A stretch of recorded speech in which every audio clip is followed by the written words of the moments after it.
Monday morning ko Marites, umaga pa lang busy na nga tayo at marami tayong ginagawa. Kahit walang pasok, abay talaga namang hindi tayo nauubusan ng gawain. Kailangan ko na nga i-refill yung mga napamili namin kagabi dahil talaga namang makalat dito sa salas namin. Syempre umaga pa lang ay may mga customer na nga rin tayo. Nagbukas nga si Jowa ng tindahan ng 6 ng umaga pero si Kuya Sian nagbantay. Nung pagka 8 ay ginising ako ni Kuya Sian dahil meron nga silang practice. Aga pa nga lang po ay may nagchat na sa akin na magpapaprint kaya ito inasikaso ko na nga. Pero tinanong ko na muna kung ipiprint ko pa dahil late ko na nga po nabasa at 1 oras na nga po ang nakalipas. Kaya ayan, tinanggal ko na nga po yung cover ng printer pati inopen ko na nga rin yung laptop. Sa laptop na nga ako nagprint dahil ito nga po ay files. Mga picture kasi ay sa cellphone nga lang po ako nagpiprint. Pero dahil ilang piraso na nga lang po yung bond paper na nakalagay doon kaya magre-refill nga po ako. Pagka-refill ko nga po at ino-open ko na nga yung files habang hindi ko pa na-open, ayan, punas-punas na nga muna ako dito sa paligid. Pagka-open ko kumarites ay diretso naman kaagad nag-print. Habang nagpiprint ay nagliligpit na nga rin po ako ng ibang mga paninda dahil nagre-refill nga po ako ng mga pinamili namin kagabi. After ko dyan kumarites ay diretso nga rin po ako kaagad ligpit para hindi nga po maging makalat dito. Lockdown ko nga lang po dyan yung laptop pagkatapos ay kinuweran ko na nga po yung printer namin para hindi na nga po ito malagyan ng alikabok. Kaya sulit na rin talaga nung binili ko nga po ito dahil ang ganda rin naman talaga tingnan. Charge ko na nga rin yung laptop dahil minsan ito nga po yung ginagamit ni Tyler dahil sila nga po yung cellphone niya. Ay ito pala yung mga nagpapaprint nung mga nakarang araw ko marites dahil yung iba nga po ay nakuhaan ko pa ng video. O diba dagdag extra income na nga rin po ito tapos libre pang makagamit yung mga anak mo. Dahil sa totoo lang hindi basta-basta ang presyo ng print ngayon. Hindi na nga namin ito na display kagabi dahil anong oras na nga rin po kami nakauwi. Sabi ko nga hindi kami bibili ng mga paninda. At nung dumaan nga po kami bukas pa yung merkato tapos mga mura kasi yung mga paninda doon ko marites kaya hindi pwedeng hindi ako papasok. Kaya ayan namili na nga po ako ng mga kaunting paninda. Tulungan na lang sa pagbitbit at para hindi naman nga po sayang yung ibabayad namin sa tricycle kaya ito nagdagdag na nga po talaga ako ng mga paninda. Kagaya nga nitong birch tree kumarites may free nga po iyan kaya kumuha ako ng 2 niyan.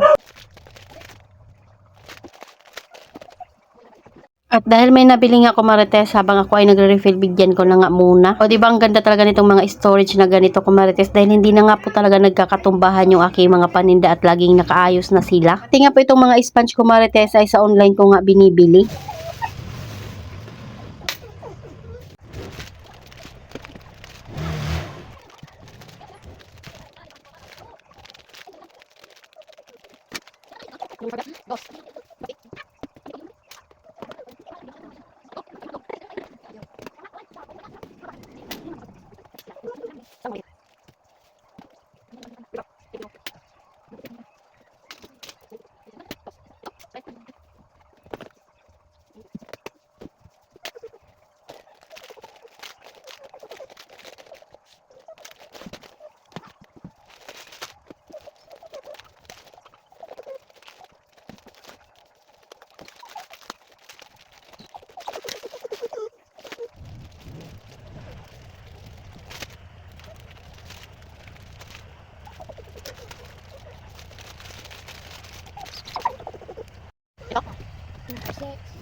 Putol-putulin ko na nga rin po itong Nescafe stick na binili namin kumarites para mas mabilis nga po itong ibigay. Walking distance nga lang po yung pinapamilhan namin dito kumarites kaya kung pwedeng araw-araw ka mamili ay pwede rin. Pero yung pinamilhan namin kagabi ay kailangan pang sumakay ng isang tricycle. Dahil doon din naman kami dumaan kaya naman namili na nga rin po ako. Mas mabilis talaga kasi pag may ganito kang mga nakaputol na nakape dahil mabilis ibigay tapos hindi pa nadadamage. Habang nagre-refill hindi rin talaga tayo nawawala ng mga customer.